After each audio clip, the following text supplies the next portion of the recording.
किंवदंती के अनुसार अपाटानी लोगों की उत्पत्ति हिमालय के हृदय में बसी तानिग्गी की रहस्यमय भूमि से हुई थी। कहानी यह है कि दो भाई बहन अजी कोनी और अबोतानी सूर्य और पृथ्वी के मिलन से उभरे। अजी कोनी और अबोतानी चावल के पवित्र बीज लेकर जंगल में घूमते रहे, जो अपाटानी लोगों की मुख्य फसल बन गई। उन्होंने ज़ीरो की उपजाऊ घाटी की खोज की और इसे अपना घर बना लिया, जिसका नाम अपाटानी रखा, जिसका अर्थ है अबोतानी के वंशज। अध्याय 1। पहाड़ों से कानाफूसी। हिमालय की ऊंचाई पर बर्फ से ढकी चोटियों के बीच अपातानी जनजाति रहती थी। उनकी उत्पत्ति किंवदंतियों में छिपी हुई है, जो पीढ़ियों से चली आ रही है। ऐसी ही एक कहानी अजी कोनी और अबोतानी के बारे में है, जो अपाटानी लोगों के पौराणिक पूर्वज थे। ऐसा कहा जाता है कि वे पहले व्यक्ति थे जो बर्फीली ऊंचाइयों से उभरे। उनका हृदय साहस से भरा था और उनका मन ज्ञान से भरा था। जनजाति के बुजुर्ग आज भी उनके नामों का आदरपूर्वक उल्लेख करते हैं। वे उस समय की बात करते हैं जब दुनिया जवान थी और अपातानी लोग हवा में फुसफुसाहट मात्र थे। वे कहते हैं कि अजी कोनी और अब्बोतानी को उनके लोगों को एक नए घर की ओर ले जाने के लिए चुना गया था, एक ऐसा स्थान जहां वे फल फूल सकें और समृद्ध हो सकें।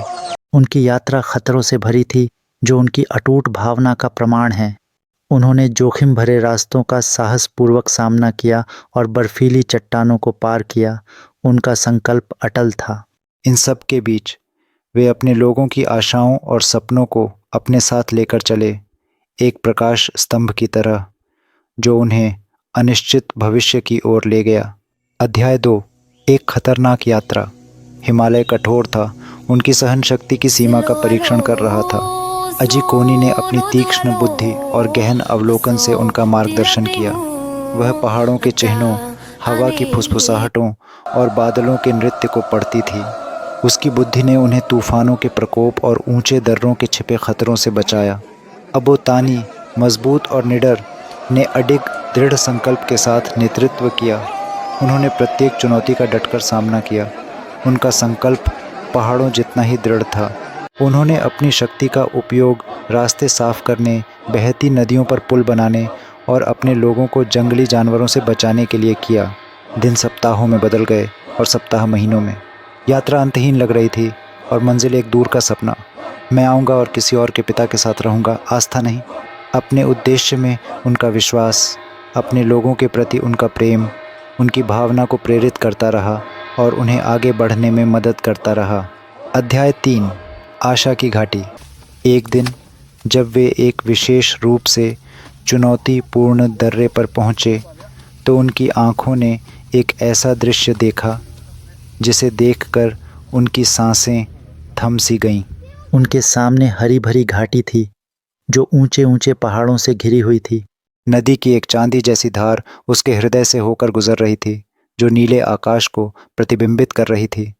यह शांति का स्थान था, एक ऐसा अभयारण्य जो दुनिया की कठोरता से अछूता था। वे जानते थे कि यह वही वादा किया हुआ देश है, वह स्थान जहां उनके लोग अंततः विश्राम पा सकेंगे। वे घाटी में उतरे, उनके हृदय आशा और कृतज्ञता से भरे हुए थे। धरती ने उनका खुले हाथों से स्वागत किया। इसकी उपजाऊ मिट्टी प्रचुरता का वादा करती थी और इसकी कोमल धाराएं जीवन प्रदान करती थीं। इस घाटी का नाम उन्होंने ज़ीरो रखा, जो अपातानी सभ्यता का उद्गम स्थल बन गया। यहाँ हिमालय की निगरानी में वे अपने घर बनाते थे, भूमि पर खेती करते थे और एक अनोखी जीवन शैली अपनाते थे, जो मानवता और प्रकृति के बीच नाजुक संतुलन को सम्मान देती थी। अध्याय 4। अबोतानी के उपहार। खंड 4। अबोतानी के उपहार। अबोतानी पहाड़ों के सच्चे पुत्र थे। उनमें प्राकृतिक दुनिया की सहज समझ थी। उन्होंने लोगों को जानवरों की आत्माओं का सम्मान करते हुए शिकार करना सिखाया। उन्होंने उन्हें बताया कि कैसे साफ नदियों और झरनों में मछली पकड़ी जाए तथा हमेशा केवल उतनी ही मछलियाँ पकड़ी जाएं जितनी उन्हें ज़रूरत हो। उनके मार्गदर्शन में अपातानी लोगों ने भूमि पर खेती करना सीखा। उन्होंने उन्हें उपजाऊ मिट्टी में चावल बोना सिखाया, नदियों के जीवनदायी जल से अपने खेतों की सिंचाई करने के लिए और प्रकृति की लय के साथ सामंजस्य स्थापित करके रहना। उन्होंने जंगलों के बारे में अपना ज्ञान साझा किया तथा उन्हें खाद्य पौधों और जड़ी बूटियों की पहचान करना सिखाया। उन्होंने उन्हें दिखाया कि कैसे आसपास के वातावरण से सामग्री का उपयोग करके मजबूत घर बनाए जा सकते हैं, जो परिदृश्य के साथ सहजता से मिश्रित हो जाएं। उनकी विरासत उन कौशलों और परंपराओं में जीवित रही जिन्होंने आने वाली पीढ़ियों के लिए अपातानी लोगों को जीवित रखा। अध्याय 5 अजी कोनी की बुद्धिमत्ता। खंड 5 अजी कोनी की बुद्धिमत्ता। बुद्धिमान और दयालु अजी कोनी अपने लोगों की आध्यात्मिक मार्गदर्शक बन गईं। उनका प्राकृतिक दुनिया से गहरा जुड़ाव था। वे पेड़ों की भाषा समझती थीं, पक्षियों के गीत और पहाड़ों के हृदय में छिपे रहस्यों को भी। उन्होंने उन्हें प्रकृति के नाजुक संतुलन का सम्मान करना सिखाया, सभी जीवित चीज़ों के साथ सद्भाव में रहना। उन्होंने उन्हें अनुष्ठानों और समारोहों का महत्व बताया, भूमि की आत्माओं का सम्मान करने और उनका मार्गदर्शन प्राप्त करने का। अजी कोनी एक चिकित्सक थे। जड़ी बूटियों और प्राकृतिक उपचारों का उनका ज्ञान अद्भुत है। वह बीमार और घायल लोगों की देखभाल करती थी। उसका कोमल स्पर्श और सुखदायक शब्द आराम और आशा लाते थे। अपाटानी महिलाओं की पीढ़ियों से चली आ रही उनकी बुद्धि ने जनजाति की भलाई सुनिश्चित की।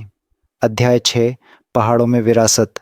अजी कोनी और अबोतानी की किंवदंती अपाटानी समुदाय के भीतर गहराई से गूंजती रहती है। उनकी कहानी अपाटानी लोगों की स्थायी भावना, उनके लचीलेपन और उस भूमि से उनके गहरे जुड़ाव का प्रमाण है जिसे वे अपना घर कहते हैं। अपाटानी लोग सदियों से जीरो घाटी में फलते फूलते रहे हैं। उनकी अनूठी संस्कृति और परंपराएं उनके पूर्वजों की विरासत का प्रमाण है।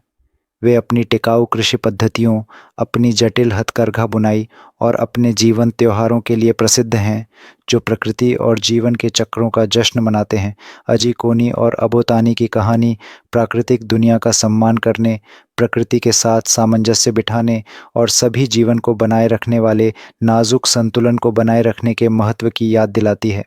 उनकी कहानी न केवल अपाटानी लोगों के लिए बल्कि हम सभी के लिए एक प्रेरणा है, जो हमें पृथ्वी पर धीरे धीरे चलने और हमसे पहले आए लोगों की बुद्धिमत्ता का सम्मान करने का आग्रह करती है। यह आकर्षक अपाटानी जनजाति के घर जीरो घाटी की हमारी यात्रा का समापन है। जैसा कि हम इस प्रकरण को समाप्त करते हैं, आइए इस अविश्वसनीय समुदाय के समृद्ध इतिहास और सांस्कृतिक विरासत की सराहना करने के लिए एक पल लें। इस साहसिक कार्य में मेरे साथ शामिल होने के लिए धन्यवाद। यह न भूलें, ताड़ू बोकेन व्लॉग की सदस्यता लें, अधिसूचना घंटी बजाए, सोशल मीडिया पर मुझे फॉलो करें। इंस्टाग्राम और फेसबुक पेज का नाम ताड़ू बोकेन। हमारे अगले एपिसोड के लिए बने रहें, जहां हम अरुणाचल प्रदेश के और भी छिपे हुए रत्नों की खोज करेंगे।